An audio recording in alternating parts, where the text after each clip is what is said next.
everyone, and welcome back to Random Alien Brain Droppings.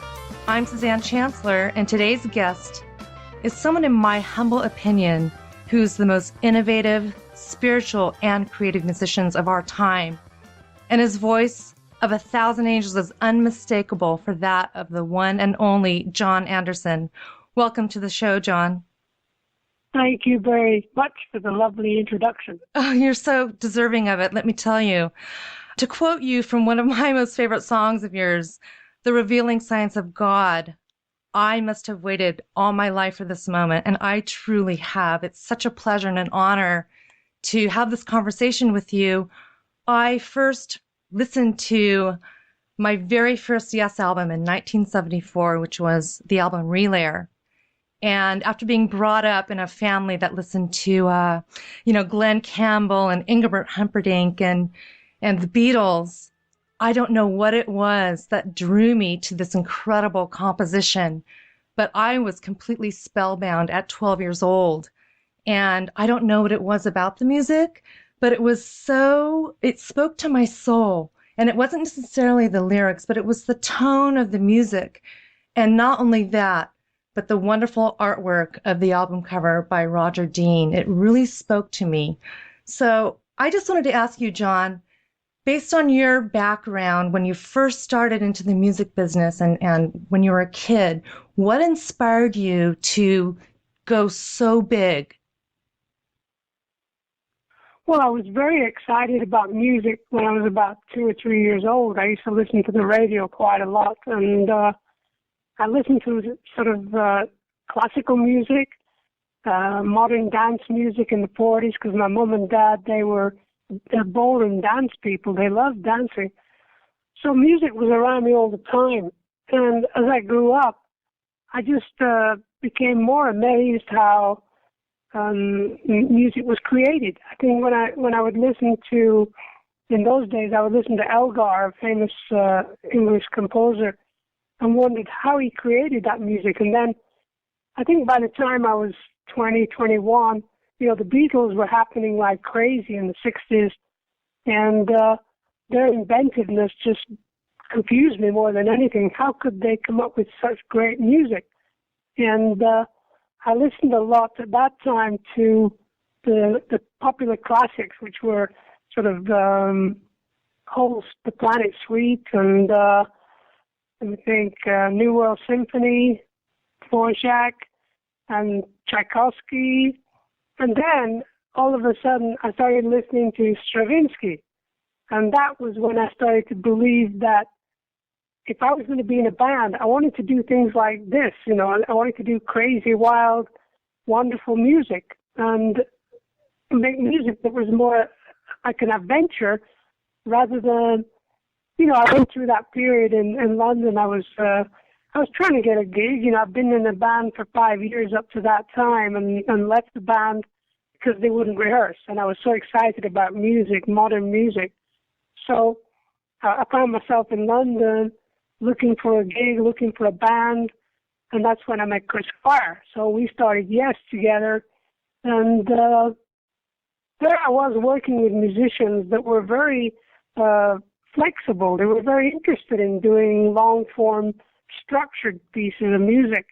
And because I'd listened a lot to, at that time, I was listening a lot to the classics, as I mentioned, the Planet Suite is just amazing. And, a lot of early Yes, the arrangements were very similar to those structures. And probably by, I think about 2 or 3 years into the band touring, I started listening to Sibelius and Stravinsky. And that's when I realized I was working with a band of musicians. Rick Wakeman had just joined the band, and he knew all this music, and he could actually play it, at rehearsals.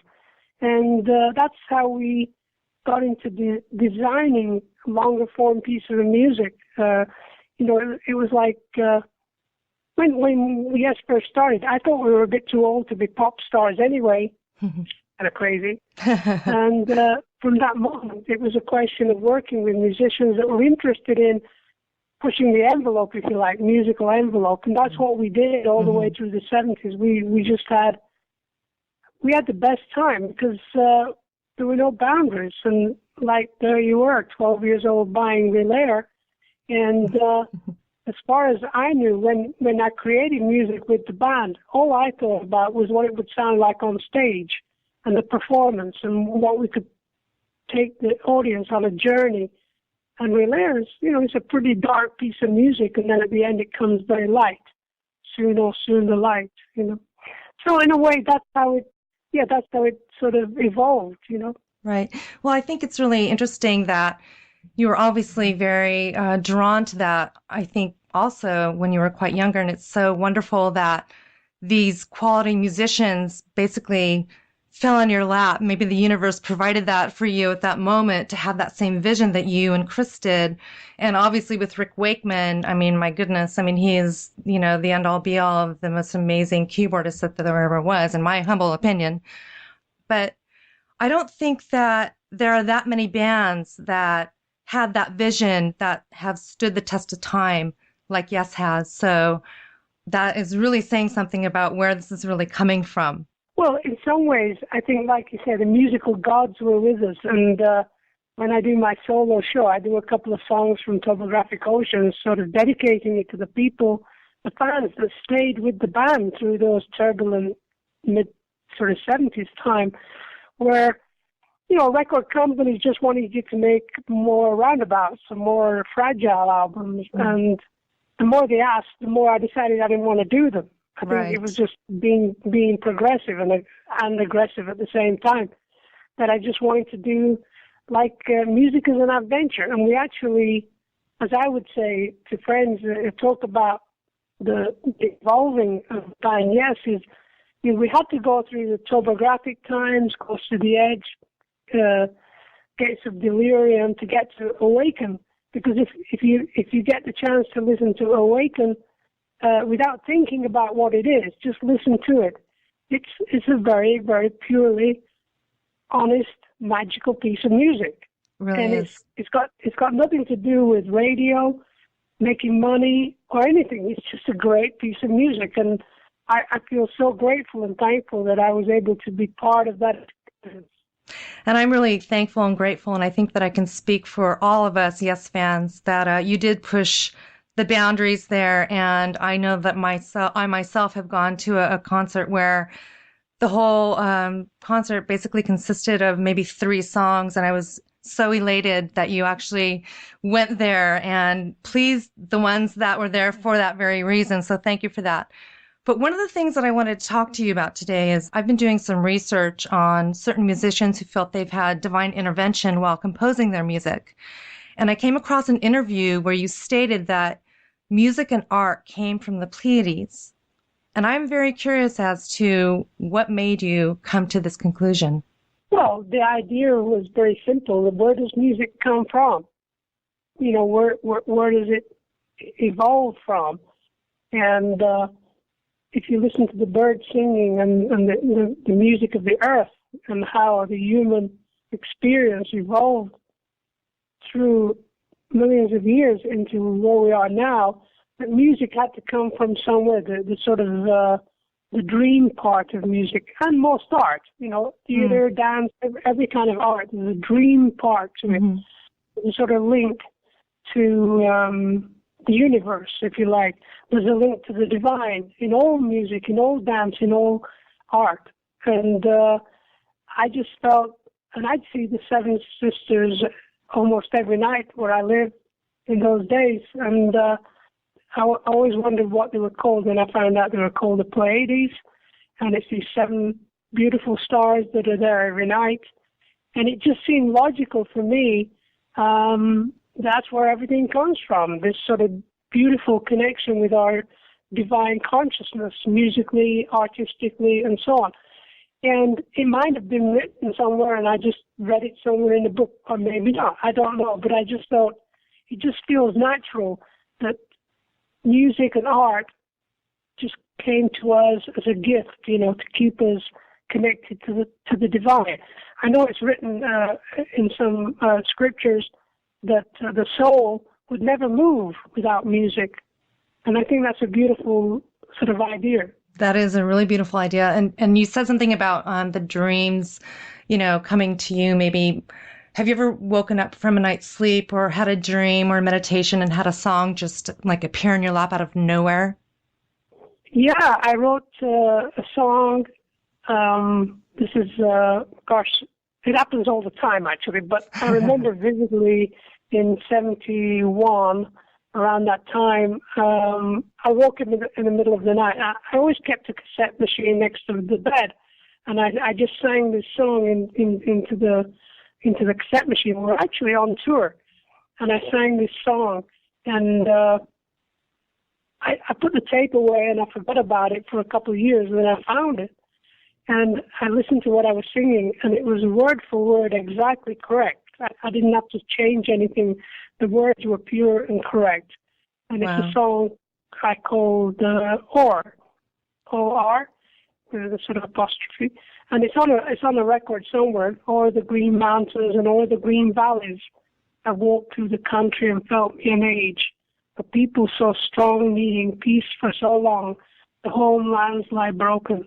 Nice. And it's just one of those songs. It's an ancient Celtic energy, and you think, well, that's where songs come from. It's part of my life. I sing songs every day. I have I don't think twice about singing. I just love it.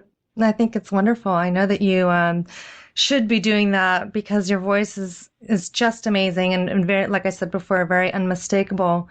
I also have to say that your lyrics speak so much about positivity and love and awakening and everything that you sing about seems to have a message for humanity.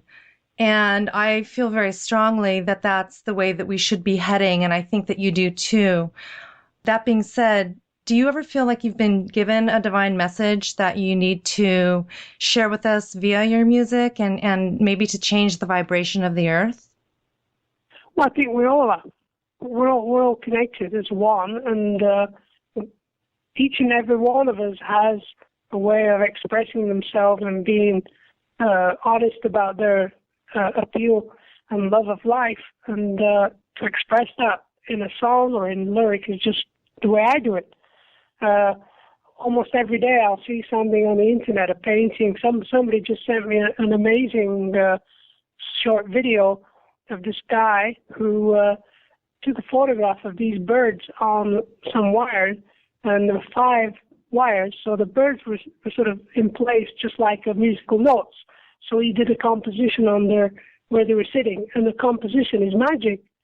And you think, wow, that's a gift. All the time there are people connected to that giving, and giving is everything.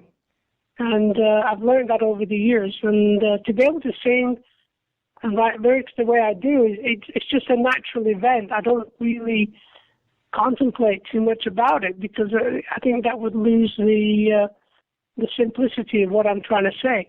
As you said, right? I sing about love and peace and goodwill, and I think that comes from maybe the love and peace and goodwill that I felt in the 60s and the Beatles songs and all the love, the love that was going around in those days, and we were changing the world. And we did change the world. We changed our perception of the world, and slowly but surely the wars have diminished over the years. They're still around, but they're still getting more under control. There is a more urgency going around our world to find out more about the dark side of life, the incredible greed that goes on in life, and the incredible confusion of how we can survive on a planet where a third of the planet is starving and a third of the planet is too rich, and the other third of the planet is crazy and upset about everything. And revolution is coming, but it's a more gentle revolution. It's a more spiritual revolution that's coming. And probably that's what I sing about, and I've been singing about that for quite a while, that we are in the midst of a change. I did an album called Change We Must. It was a title of a book of this lady that I met in Hawaii, and Nana Viri was so connected to the interdimensional reality of this beautiful Earth Mother. And that's another side of the coin, you know. I was watching the advertising the other day for the new sort of super duper hit movie, if it will be. I think it's Angelina Jolie. She's a witch or something like that. Yes, But Maleficent.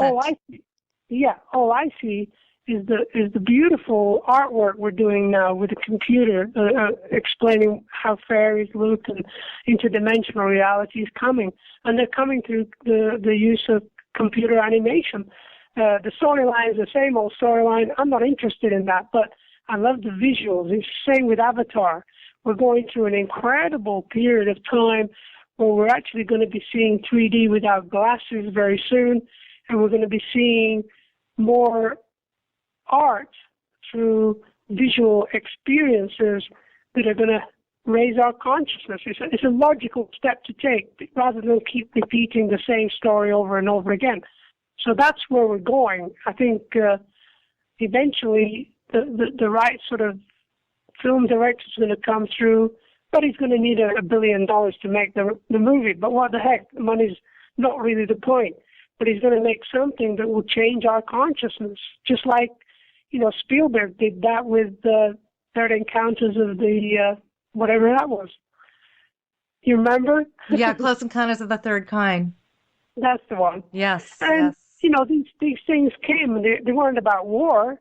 It was about music and da da da da. Exactly. You know, the sound of music and everything. Right. It's like it was such a revelation, that movie. It really was. And of course, it still works today. Right. So yeah, you have these feelings that no matter what, a lot of people are all over the world, on every level. People all over China, India, all over the world. People are acknowledging that we're slowly raising our consciousness. It's a very delicate thing. It takes time. Yes, it does. And it's really interesting that you say that piece with Close Encounters and the music. That was, I mean, we all still remember the little high sign that the mothership came in, and it was so, like I said, resounding, and it spoke to everyone, I think, in mass. And that's how I feel about your music. You have the same resonance, the same tonality, the same vibration. You evoke a certain energy in your presence. And I think it just makes people really listen a lot more to the music than I think any other band. But I also wanted to say, you said something about this, you know, the computer age and what's happening now visually, and possibly having a holographic reality in this dimension. I think that sometimes it takes something like that for people like us, or people who aren't aware of the possibilities of another reality, to see it visually. People are so visual. They need to see it with their own eyes. But I think that you might even realize that there are other dimensions. There is an interdimensional reality. There are parallel universes possibly as well. How do you feel about parallel universes? Do you feel that maybe we have another existence other than this? It's around us all the time. Yeah. I see it I see it every day. Do you? It's just the way I am. I don't close my eyes to that potential. And it's so funny. Yesterday morning, you know, we have these sort of rabbits pottery made of pottery, and they're just sort of scattered around the garden. And for the last 3 mornings, this lizard has sat on top of this one rabbit, and I look at it, and it looks at me.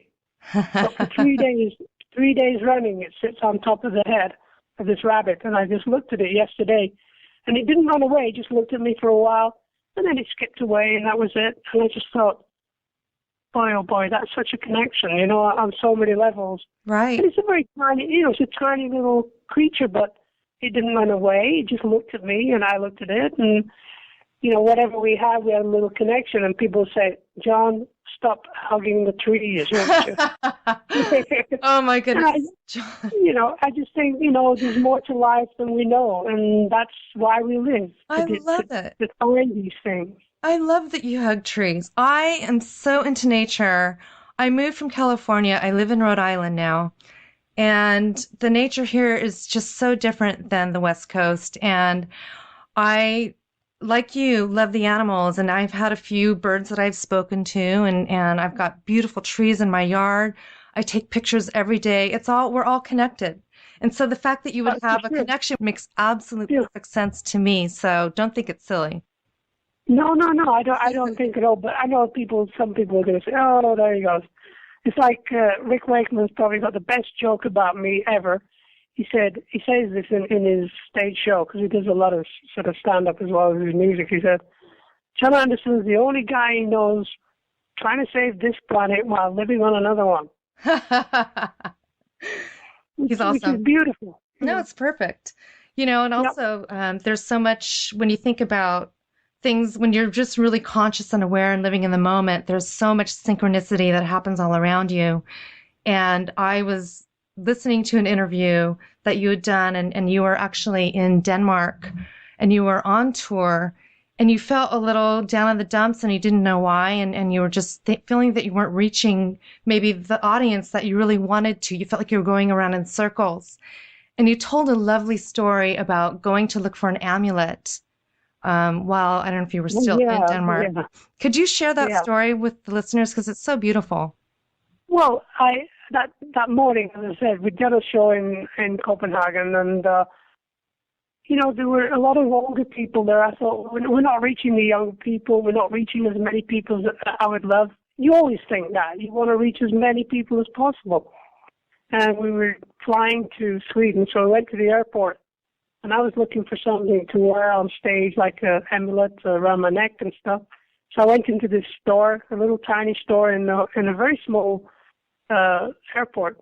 This is like 1974 or 73, something like that. And I was looking for something, and this young lady came around who was working in the shop. She was Asian, and she said, "Oh, I can help you. I can help you." And I said, "No, it's okay, thank you. I'm just looking for something." "Oh, please let me help," she said. And I said, "No, I'm okay." And so I'm sort of looking around. She said, you look like a rock star. Are you a rock star?" And I said, "Well, I'm a musician, but thank you very much." And she said, "Oh, please, please, I have to ask you a question. I'm from Cambodia, and we escaped from Cambodia so many years ago, and I always had a cassette machine with me, a little player, and I would play this music of this man, and I just love this music." And she looked at me right in the eyes and she said, "Do you know this man? His name is Jon Anderson." Oh my God. And I said, "Pardon?" She said, he sings with Vangelis, this John M. Vangelis. "Do you know this man?" And I said, "I can't believe this. It's me." And she nearly fainted. And from that moment, I realized, well, earlier on that morning, I've been sort of complaining that nobody was connecting with the songs that I sing. And there she was, a young lady who had escaped from the terrors of Vietnam and Cambodia. And she'd actually listened to John Vangelis all the way in her fight for freedom. And it really touched my heart so deeply. And we kept in touch for a couple of years, sending cards and things. But just the fact that God has so many answers to give you along your journey. That's so amazing. And you're so right about that. It's just, again, another affirmation that when we ask for things, we receive. If we ask with pure intent and honesty and humility, we will receive exactly what we need at that moment. Yes, Always. because we are children of God. Yes, we are. Jon, I wanted to ask you also. I know that you are not touring with us at the moment, but I know that you've been doing some stuff on your own, and you just finished an acoustic tour here on the East Coast, which I unfortunately missed. I was so sad about that, but I also heard that you have something else in the works with a new band. Could you share that with us? Well, I'm just working with a couple of people, a wonderful musician who lives in Paris called Jean-Luc Ponty. He's an incredible violin player and a really beautiful soul. And we've known each other on and off over the years, but just last year I actually started working on songs with him and some of his recordings. And we decided we would like to get a band together and maybe tour next year. So what we're planning to do is to rehearse later this year. And I'm actually writing some songs as we speak. I finished one yesterday. I'm working with a big friend of mine, Jamie, who lives down in Los Angeles. And we're sort of, the wonderful thing about the internet, you can make music together overnight, and he can send me an MP3 of what he did yesterday, then I'll sing it and send it back to him. We'll reorganize some ideas of music, and then we send it to Jean-Luc, and he will add a couple of things. It's a wonderful way of making music. You don't even have to be in the same room. We're all on the same planet. Exactly. Exactly. So then are you planning on doing a tour with them? Yes, we're talking about, I was just on the phone before you called. Awesome. We're talking about touring next spring, March, April, May, possibly June. And that will take us, we hope, the Far East, South America, Europe, and then America and Canada. And, shows here and there. And it'll be very interesting how it evolves and how it develops. But we're very, very excited to put together a show which will be very fresh, very new. And I'm always interested in doing that. It's part of my life. Yes, it is. It seems like you're always evolving, and I think that's the perfect way to be.